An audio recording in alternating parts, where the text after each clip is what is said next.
Fala pessoal, aqui é o Jean Felipe do Aprendiz Moderno. Estamos indo para o vídeo final do nosso projeto Calculadora de Investimentos em Python. E nas primeiras partes eu mostrei para vocês como desenvolver a lógica para calcular o valor de investimento em ações ao longo do tempo. A gente utilizou algumas bibliotecas do Python e criou essa lógica no Jupyter Notebook. Se você tiver interesse em saber mais, eu vou deixar o link na descrição dos primeiros vídeos. E nessa aula vamos falar sobre interfaces gráficas. Então a gente vai criar uma interface gráfica para aquela aplicação que a gente desenvolveu. E se você só tem interesse em saber sobre a interface gráfica, eu vou deixar um link para um Jupyter Notebook que já está pronto com toda a lógica que a gente implementou nas últimas 3 partes.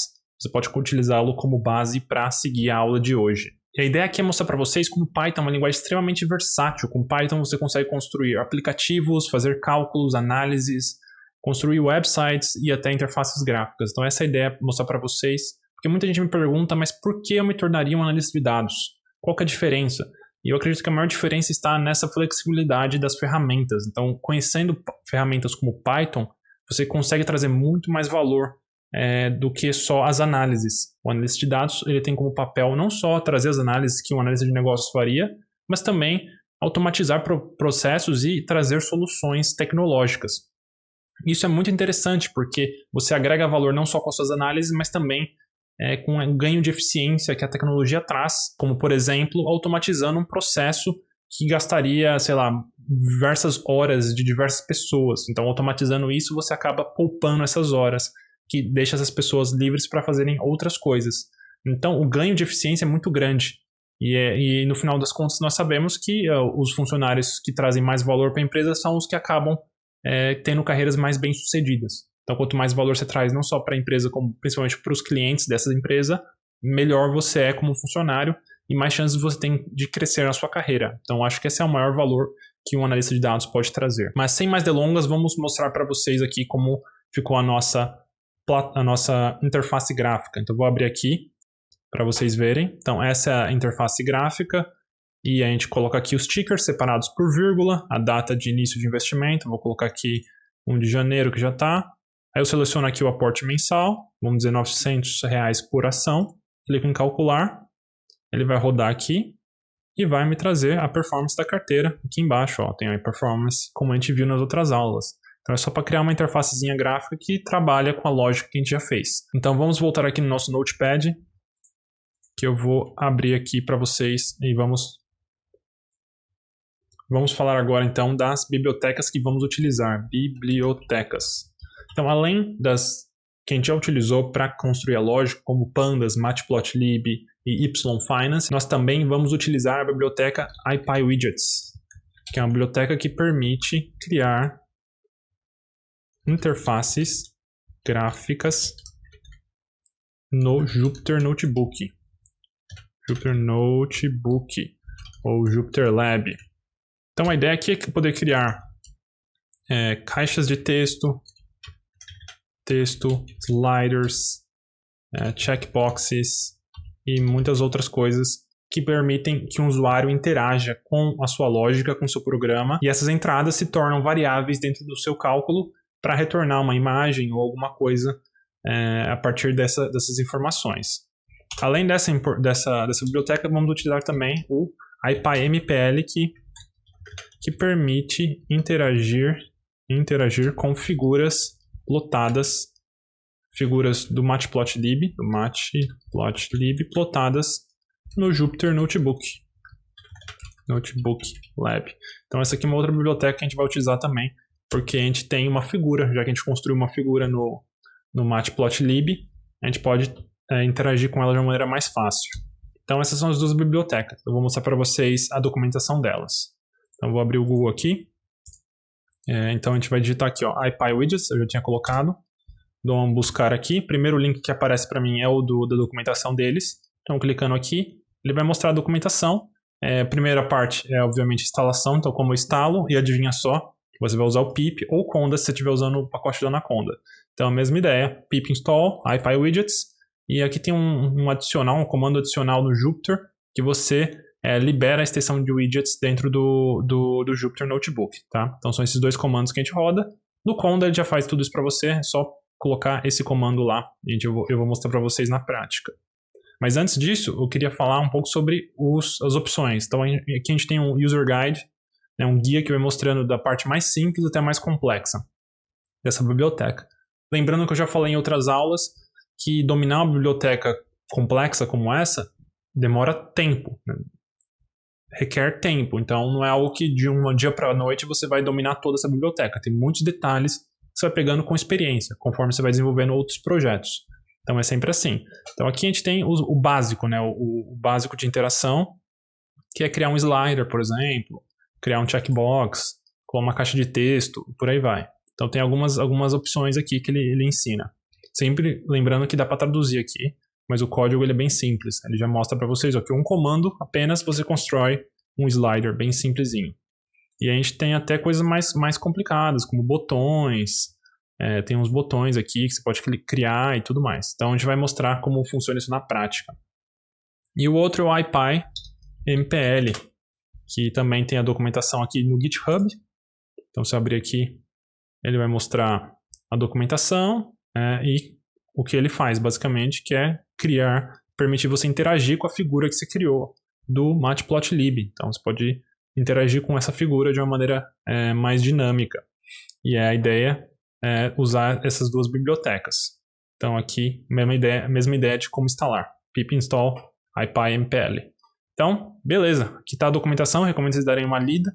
Uma pergunta que eu recebo muitas vezes mas como você descobre essas bibliotecas? E o jeito mais simples é procurar no Google sobre como fazer alguma coisa. Você vai se deparar com alguém que escreveu um post num blog ou fez um vídeo como eu estou fazendo, mostrando. E através do boca a boca você acaba descobrindo essas bibliotecas. Então é sempre assim. E recomendo sempre que possível buscar as informações em inglês. Você vai encontrar muito mais informações. Então vamos lá, vamos abrir aqui o nosso Jupyter Notebook. Eu vou fechar esse aqui que já está pronto. E vou abrir a aula 10. Então aqui eu tenho uma aula 10 que é o mesmo da última aula que a gente fez. Então aqui eu vou rodando as células e explicando. A gente importa aqui. E importa as nossas bibliotecas. A gente vai rodar isso aqui também para criar as nossas funções. Eu estou criando aqui. Temos a carteira aqui. Temos a função que calcula a carteira. Então vou dar um Enter aqui. Eu vou pular essas partes aqui porque a gente não vai precisar usar essa carteira. Então a ideia aqui é criar essa carteira a partir das entradas do usuário. Então essa variável aqui ela não é mais necessária, porém a lógica é a mesma. A mesma coisa com criação de gráfico. Essa função eu continuo utilizando-a. Então eu vou pular essa etapa aqui, vou até apagar, porque ela não é mais necessária. Vou apagar essa aqui também, para ficar um código mais enxuto. E a carteira aqui, eu vou deixá-la, mas é só para a gente ter como referência, tá bom?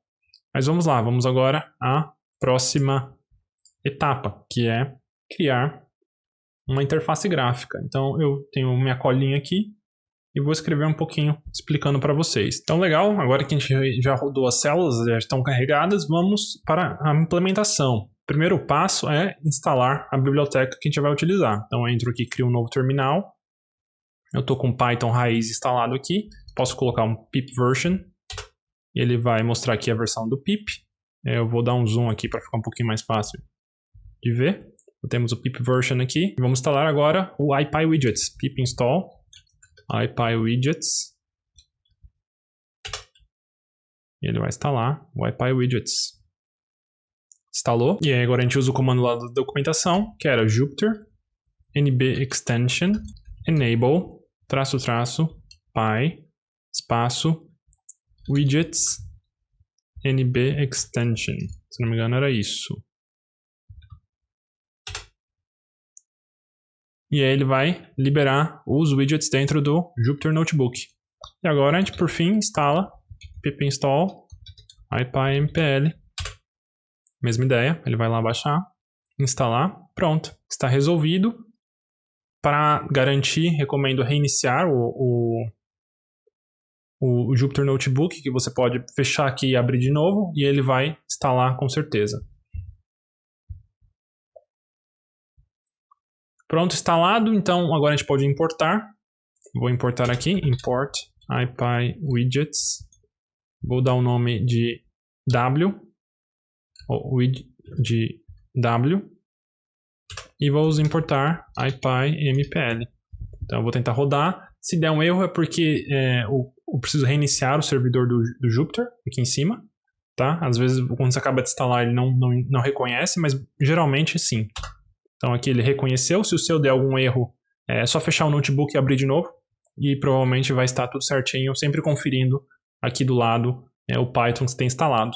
Lembrando que o Anaconda aqui, você tem que usar o Conda ou ir no iniciar, ir lá na pasta do Anaconda e abrir o prompt de comando ou PowerShell através daquela pasta. Então aqui ele já rodou. Se tiver algum erro, deixa nos comentários, eu vou tentar te ajudar a instalar. Principalmente se está usando o Anaconda, alguma outra versão, tá? Mas geralmente é bem simples de instalar esses pacotes. Aqui as células já rodei elas, então vamos lá para baixo. E agora a gente pode começar a utilizá-la. Então vamos criar aqui a nossa interface gráfica. Então vamos colocar aqui Markdown, interface gráfica. Gráfica. Então, Ctrl Enter. Temos uma célula que indica que vamos começar a programar a interface gráfica. E vamos lá. Primeiro, eu vou criar um cabeçalho, ou header. E aí, para isso, eu uso widgets, o IPyWidgets, que eu dei um apelido de w.html. Tem uma função chamada HTML, que permite a gente escrever um HTML dentro do Jupyter Notebook. Para quem não sabe, HTML é a linguagem de programação para escrever estruturas de site. Então, tem algumas tags que a gente utiliza no HTML para escrever estruturas de site e eu posso utilizá-las aqui. Então, já para quem tem uma familiaridade, pode utilizar. Quem não tem, ela não é uma linguagem muito complicada, mas basicamente você tem tags que você identifica com nomes e esses sinais de maior ou menor. Então, uma tag aqui seria H1, então H1 no começo e barra H1 no final. E essa é uma tag que indica o header, um cabeçalho. Cabeçalho do tipo 1, que é o maior que tem. E aí eu posso colocar aqui, calculadora de investimentos. E aí aqui eu coloco um layout. Tem uma propriedade dentro do HTML que é o layout. E no layout eu posso passar um objeto de layout. E como que eu crio um objeto de layout? Também lá, se você olhar na documentação, tem lá um objeto de layout. Recomendo vocês procurarem essas funções lá na documentação do IPython, dá uma lida para tentar entender, tá bom? Então, aqui eu tenho w.layout e eu posso passar, layout com L maiúsculo, layout, e eu posso passar aqui algumas propriedades, e uma delas é o height, que eu vou passar como automático, que permite ele ajustar a altura do meu objeto, do meu header. Então é isso. Se eu criar um aplicativo, então se eu abrir aqui a documentação, vamos abrir aqui a documentação. Então, se eu entrar aqui, eu utilizar Using Layout Templates, se eu abrir aqui, ele vai mostrar alguns templates que existem. E um que eu gosto bastante é o aplicativo App Layout. Esse App Layout permite você colocar um header, um menu do lado esquerdo, um footer, que é a parte de baixo da página, o center, que é o meio, e o lado direito. Então, eu posso ter menus dos dois lados e um objeto no meio. E o que eu posso ter ali? O que eu quiser. Qualquer um dos outros widgets ou elementos dessa biblioteca eu posso encaixar nesse layout. Então eu gosto bastante desse tipo de layout. Então para utilizá-lo, bem simples aqui, não preciso nem ler a documentação, mas basicamente ou eu importo eles aqui assim, como eu já mostrei em outras aulas, ou faz como eu já fiz, que é importando a biblioteca inteira e só chamando w.applAyout, w.button, w.layout, por aí vai. Então é bem assim que eu utilizo. Aí eu defino alguns comandos. Aí eu tenho alguns argumentos dentro da função appLayout, que é o header, left side, center, right e footer, e eu passo objetos dentro deles. Então vamos lá. Então se eu criar aqui um w.appLayout e eu passar header, o header vai a variável que eu acabei de criar, header. Vou copiar e colá-la aqui. Então o que vai acontecer? Quando eu executo, pronto, aparece o título. Então legal, agora vamos continuar aqui e vamos criar o nosso menu do lado esquerdo. São os elementos do menu. Então eu vou criar aqui um elemento chamado tickers, uma variável chamada tickers. Tickers, que vai ser uma caixa de texto na qual eu vou passar os nossos tickers separados por vírgula. Então eu passo aqui a text, que é um objeto text, e aí nele eu passo ele tem um placeholder, que é aquele texto que vai dentro da caixa de texto, como exemplo, só para a pessoa perceber o que tem que escrever. E eu posso passar um aqui, que é youtube3.sa, vírgula, bev3.sa, vírgula, 3 pontinhos. Então a pessoa sabe que tem que escrever ali esses stickers. Também posso passar um label, que é o título da caixa de texto em cima. Então vou colocar ticker label e vamos lá. Tem um objeto chamado label, que eu vou passar aqui o texto que vai em cima da caixa de texto. Então entre com tickers separados por vírgula. Então aqui eu estou passando um texto e aí embaixo da caixa vai ter uma caixa de texto com esse exemplozinho aqui no fundo, tá? Então legal, posso até escrever aqui, ó, exemplo, 2 pontos. Pronto. Aí eu posso passar eles no menu. E o menu eu posso colocar aqui como um vertical box, que também é um dos layouts lá na documentação. Então eu coloco um VBox aqui, que é uma caixa vertical, então ele vai pegar uma lista de widgets, e essa lista vai colocar um embaixo do outro. Então eu vou passar uma lista de widgets. Quais widgets que eu tenho? Eu tenho 2. Eu tenho o tickers e o ticker label. Então eu vou passar primeiro o ticker label, que é o título, ele vai em cima, e logo em seguida eu vou passar o tickers. Então esse é o meu menu. E o meu menu, lembrando do app layout que eu acabei de falar, ele tem lá o sidebar, left sidebar, que é aqui. Eu vou colocar o menu aqui dentro. Então vamos lá, left sidebar igual a menu. Meu menu vai do lado esquerdo. Então se eu der um enter agora, ele já apareceu aqui minha caixa de texto. Então aqui eu posso escrever um texto legal. Então já temos aqui a nossa primeira caixa de texto. Agora eu vou colocar as demais caixas de texto. Então vamos lá. Os próximos widgets eu vou passar aqui rapidinho e eu vou explicar depois. Então legal, agora eu já escrevi aqui alguns outros widgets do nosso menu. Então primeiro eu coloquei a data de início, a data de término é a mesma ideia. Coloquei até um texto aqui, escolha a data final dos investimentos. Nesse exemplo, todos os investimentos vão ter a mesma data de início e fim, para ficar mais simples. Coloquei um aporte mensal em texto e um slider. E coloquei aqui um label, selecione o aporte mensal. Para conectar os dois, se lembrar lá no exemplo que eu mostrei no começo do vídeo, quando você arrasta o slider, ele altera o texto dentro da caixa de texto. Então como que eu faço isso? É bem simples. A própria biblioteca tem uma função que linka. Se eu olhar a minha colinha aqui, é w.jslink. Aí eu passo 2 tuples. Em cada uma vai ter dois elementos. O primeiro é o widget, o segundo é o que eu vou linkar de cada widget. Nos dois casos eu vou linkar o valor. Quero que o valor de um altere no outro. Então, eu coloco aqui o primeiro widget, value.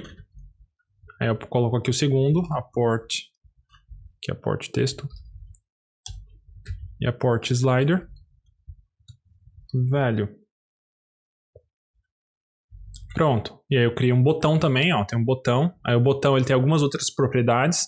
Tem um layout, que eu posso passar alguns elementos de uma linguagem de programação chamada CSS, na qual é também utilizada para estilizar sites na internet. Se você não conhece muito, não se preocupa, mas é bem simples de estilizar o botão. Eu posso também passar um tipo de botão, tem um estilo. Nesse caso eu passei o estilo Success, você pode olhar lá na documentação para ver as outras opções. E da mesma forma você também tem ícones que você pode passar. Então tem aqui o botão e tem todos os outros elementos. Vamos colocá-los no nosso menu em ordem. Então, data, label.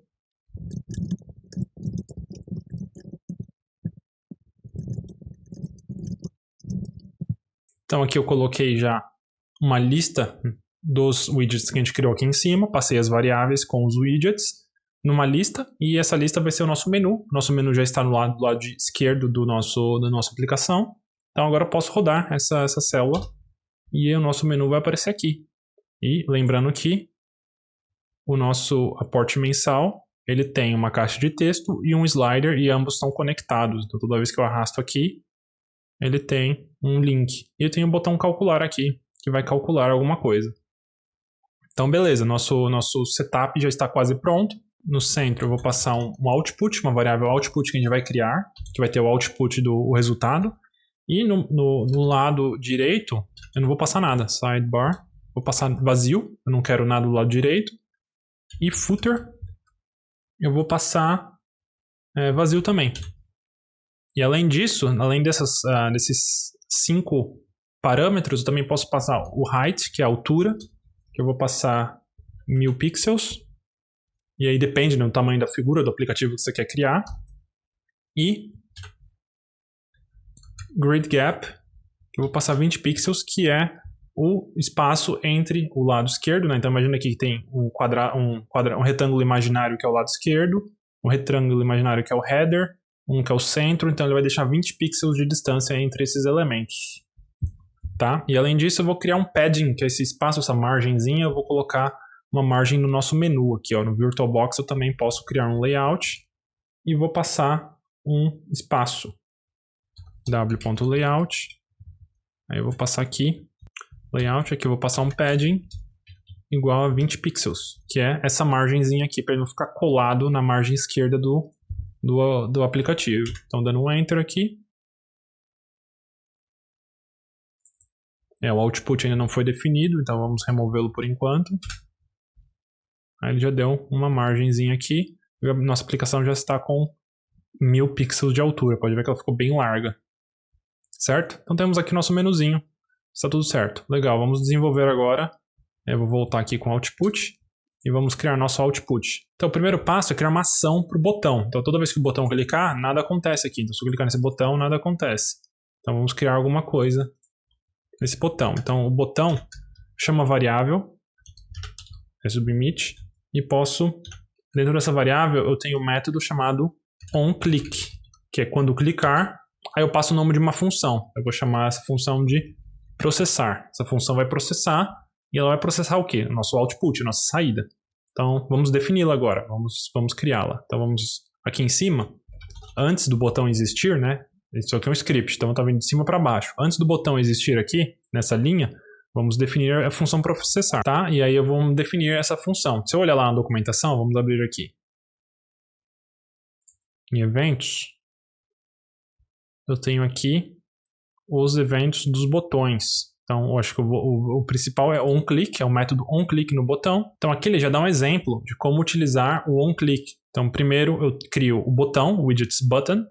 Depois eu crio o output, é um widget. O output é um widget. Eu chamo ele de output. Eu mostro o display e o output. Então eles vão estar aqui. O output não tem nada, então ele não vai mostrar nada. E aí eu crio uma função chamada, eu posso dar qualquer nome. E aí eu só coloco atrelo essa função ao botão no método onClick. Então onClick recebe uma função. Vocês podem ver, como eu sei que é uma função, tá aí um def aqui, então eu sei que isso aqui é uma função. E aí com essa função eu utilizo with output.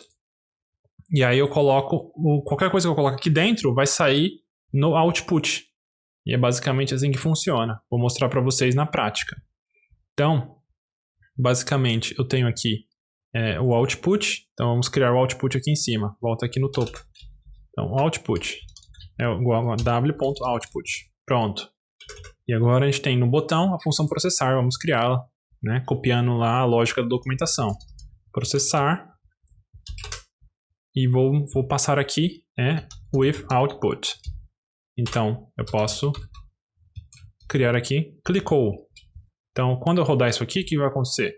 Toda vez que eu clicar no botão submit, ele vai chamar essa função. Essa função aqui vai olhar no output e vai disparar print clicou dentro do output.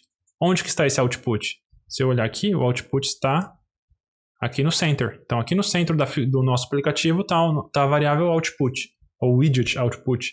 E ele vai executar qualquer coisa que tiver dentro desse output. Então, vamos tentar rodar aqui para ver.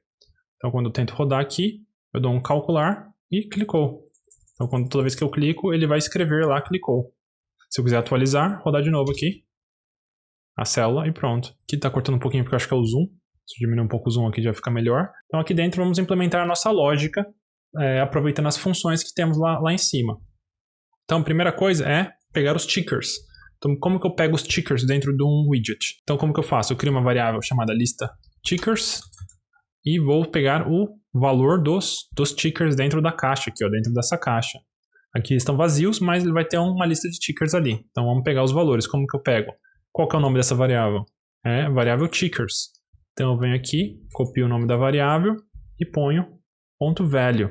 Isso aqui é o valor, o texto que tiver aqui dentro. Qualquer coisa que eu escrever aqui dentro, .value vai ser passado esse valor. Legal. Aí eu vou aproveitar que isso é uma string e vou colocar ponto split. Toda string tem um ponto split. E passo o separador, nesse caso vírgula. Então ele vai pegar essa string, pegar todas as vírgulas, quebrar numa lista. Então isso aqui acaba se transformando uma lista separada por vírgula. Lembrando que as vírgulas somem, porque elas são o separador. Aporte mensal vai ser igual ao quê? Ao aporte slider, ou texto, tanto faz porque estão linkados, ponto value. Aí isso aqui eu vou converter em inteiro. Então int vai me converter um valor no valor inteiro, só para garantir. E aí o início, a data de início é o quê? É o data de início, cadê a data de início? Esse aqui, ó, né? Esse widget, então data de início, ponto value, que é o valor que tiver na data. Mesma coisa para término. Data, término, ponto value. Pronto, temos aqui. E aqui, por definição, se olhar na documentação, isso aqui retorna uma data, um valor de data. Então aqui, como a gente cria a nossa carteira? Lembrando que a carteira era aquele objeto, esse objeto aqui. Como que a gente cria esse objeto? Bem simples. Vamos definir uma funçãozinha aqui que cria a carteira. Vou chamar cria carteira. Essa função não existe ainda. E vou passar a lista de tickers, o aporte mensal, o início e o término. Essas 4 variáveis, ele vai me retornar a carteira no modelo que eu já utilizei lá em cima. Por quê? Porque eu ponho nesse modelo e utilizo todas as funções que a gente já usou nas últimas aulas. Então fica bem simples. Essa função não é muito difícil não, vamos desenvolvê-la aqui em cima. Eu poderia desenvolver numa célula separada, mas tanto faz. Cria a carteira e o que ela recebe? Ela recebe uma lista de tickers, ela recebe um aporte, ela recebe o início e o término. Precisa ser o mesmo nome? Não precisa ser o mesmo nome, lembrando que essas aqui são variáveis da minha definição da minha função, tá? Não necessariamente, dá um zoom aqui, não necessariamente elas são o mesmo nome que tem que estar aqui, tá bom? Então, coloquei aqui, e aí vamos desenvolver a nossa lógica. Então, essa lógica é bem simples. Eu não vou entrar muito em detalhes aqui, mas ela é uma lógica bem simples. Primeiro, eu crio a variável carteira, que ela é uma lista vazia. E aí eu vou usar o for loop e iterar dentro dessa lista de tickers. Essa lista de tickers que eu sei que é uma lista. Por quê? Porque eu estou passando uma lista aqui, certo? Então, eu vou passar. Então, vamos aqui for ticker in lista tickers. 2 pontos. Para cada ticker, o que eu vou fazer? Eu vou criar um ativo, ou ação, né? Ação vai ser um objeto. Dentro desse objeto vai ter o ticker, que vai ser o ticker aqui dentro. Eu vou pôr ponto strip, que ele remove os espaços, né? Se eu tiver o ticker, espaço, vírgula, para ele remover aquele espaço, para não ter problema, tá bom? Eu vou pôr uma vírgula aqui.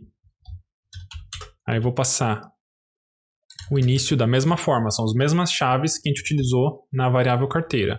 O início é o início, essa variável aqui, ó, que veio aqui, eu colo ela aqui. Mesma coisa com o término, término é o término.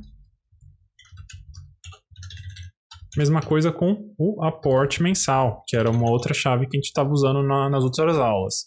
E esse aporte mensal é igual ao aporte, que é essa variável aqui, tá bom? Lembrando que tem que ser na mesma ordem, certo? Se eu passar o término no lugar do início, ele vai, aqui por exemplo, ele vai retornar, ele vai jogar o valor que eu passar aqui, ele vai jogar aqui ó, no início. Então tem que se atentar às ordens aqui. Então aqui eu criei uma ação e aí o que eu vou fazer? Carteira.append e vou adicionar essa ação dentro da minha carteira. Ação. Pronto. E aí eu faço esse for loop, né? Tudo que estiver dentro aqui até o final, até zerar essa lista de tickers. E aí eu dou um apago aqui para ficar na mesma altura do for loop, porque eu não quero esse return dentro do for loop. Coloco um return carteira. Então vou até dar um enter aqui para dar um espaço para vocês verem a diferença. Então isso aqui está dentro do for loop. Então ele vai criar uma ação, jogar dentro da carteira. Aí vai para a próxima. Qual que é a próxima? Criação, joga dentro dessa carteira e vai criando. Aí quando acabar, ele vai sair do for loop. E qual que é a próxima linha? Return carteira. Ele vai retornar a carteira para dentro dessa variável que chama carteira também. Então pronto. Está implementada a nossa carteira. Aí o próximo passo é calcular a carteira. E a gente já fez essa função, já desenvolveu essa função aqui em cima. Opa, calcula a carteira. Então a gente simplesmente vai utilizar a mesma lógica. Então eu vou utilizar a mesma lógica, que é criar um DF aqui, calcula a carteira, e eu vou passar o quê? A carteira que eu acabei de desenvolver, carteira, no formatinho que já encaixa lá nas outras funções, porque a gente já trabalhou elas nas outras aulas. E por fim, eu vou pegar uma figura, e a figura vai ser o quê? Cria gráfico, que é aquela função que a gente já implementou na outra aula, a qual eu passo o resultado, o DF, e ele vai me retornar a figura. Então eu vou passar aqui, cria gráfico, passo o DF e ele me retorna a figura. E por fim eu mostro essa figura no output, figura. Por fim eu passo essa figura para dentro do output. Então vamos rodar e ver o que acontece. Então temos aqui, vou tirar um pouco o zoom aqui. Opa. Então vamos lá, vamos utilizar aqui a nossa ferramenta. Vamos colocar aqui itube3.sa. Testar só com 2. E b3, não, end3.sa e b3sa. Se eu não me engano, acho que é assim. Escreve. Vamos colocar aqui. Colocar 2010 aqui, por exemplo, 2011. Junho de 2011. E vamos colocar aqui 10 de novembro. Vou colocar R$800 por mês em cada uma dessas ações. Clico em calcular. Ele carregou a figura aqui. Ele escreveu algumas coisas, que é o output do Y Finance. E colocou a figura. Seria legal limpar isso aqui antes. Ele não encontrou o B3SA. Acho que é B3SA3. Então, a gente vai fazer. A gente vai voltar aqui na nossa lógica. Antes de mostrar a figura, limpa o output. Limpa qualquer coisa que tiver lá. Então, output.clear output. Isso aqui é também um método que eu posso usar no output. Ele simplesmente vai limpar, vai zerar o que tiver lá no output. E aí sim mostra a figura em cima. Então, vamos voltar novamente. Preencher rapidamente aqui e vamos colocar um aporte de R$1.500 em cada uma das ações por mês. Ele vai rodar, limpou a tela e mostrou a nossa figura. Então, se eu aumentar isso aqui para R$2.700 ou R$3.000 por mês, por exemplo, ele vai calcular e vai mostrar a nova figura com novos valores proporcionais. Então, pessoal, era isso que eu queria passar para vocês. Espero que vocês tenham curtido. Nas próximas aulas a gente vai sair um pouquinho desse tópico mercado financeiro e vamos para outros tópicos e tentar automatizar outros tipos de processo. Então até a próxima, tchau, tchau.